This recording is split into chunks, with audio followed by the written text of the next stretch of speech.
So you're wondering if anything sold for under $1 million in the city of Toronto that isn't a teardown. No chance, right? But guess what? I found a few. Yeah! Wait till you see what I uncovered. Find out right here, right now.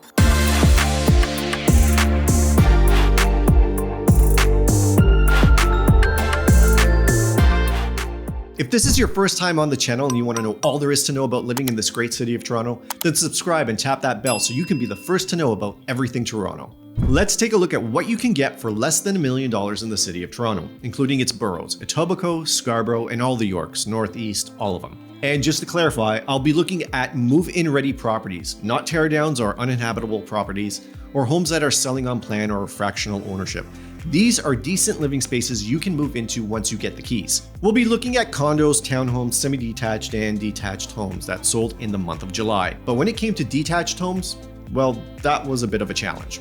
You see, the average price in Toronto has been hovering in and around the $1 million mark for some time now. So to find a move-in ready detached below this threshold that was habitable, well, it could be interesting at times, but still very possible. One thing you need to consider when buying a home under $1 million is the area it's in. This, I find, is the biggest challenge my buyers face. Don't get me wrong, there are other things to consider when you look for a home with $1 million budget, like how many bedrooms it has, is there private or shared parking, or parking at all, or is there a finished basement? Has the home been renovated or upgraded? These things will contribute to the price of the home, no doubt, but I still find that the right neighborhood is consistently the major factor in a client's decision. And when you're looking at Toronto neighborhoods, you'll want to be cognizant whether or not the neighborhood you're considering is classified as a neighborhood improvement area, or NIA for short. What's an NIA? Well, back in March 2014, the City of Toronto identified and designated 31 neighborhoods out of 140 as neighborhood improvement areas. Based on various indicators of socioeconomic need, NIAs are given priority status on public and private funding towards community development and sustainability. This means these neighborhoods get special support from the city in areas like crime, violence, and poverty. As we go through my findings, I'll let you know which properties are located in these NIAs. But don't look at this as a deterrent, because there are many advantages to purchasing in a neighborhood improvement area. One major advantage is that these neighborhoods are filled with great opportunities because of the affordable price points compared to the rest of the city, especially for first-time homebuyers and investors. And considering Toronto overall is a safe city for its size, these neighborhoods should not be overlooked. Let's start with a high-level overview. Here are the total sales in July under $1 million based on property type. There were 967 condos sold under $1 million, 111 condo townhomes, and 18 freehold townhomes. And if you want to know the difference between a condo townhome and a freehold townhome, click the link above and watch a quick short I did on this topic.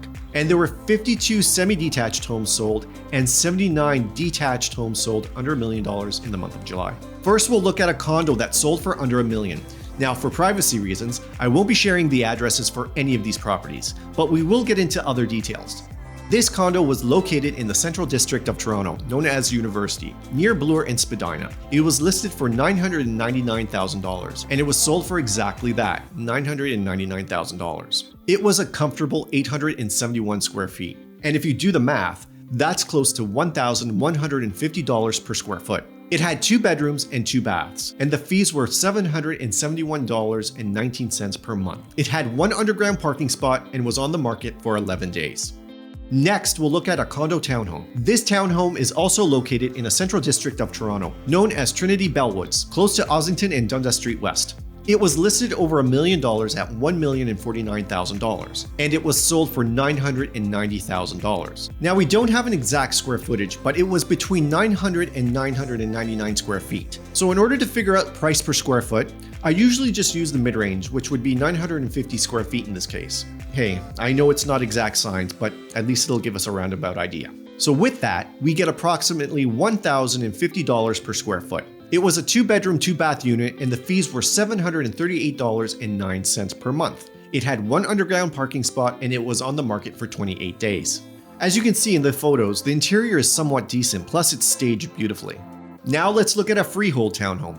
This townhome is located in the High Park Swansea neighborhood in the west end of Toronto, near Windermere and the Queensway. It was listed for $899,900 and was sold over asking for $999,999. That's 111% of the list price.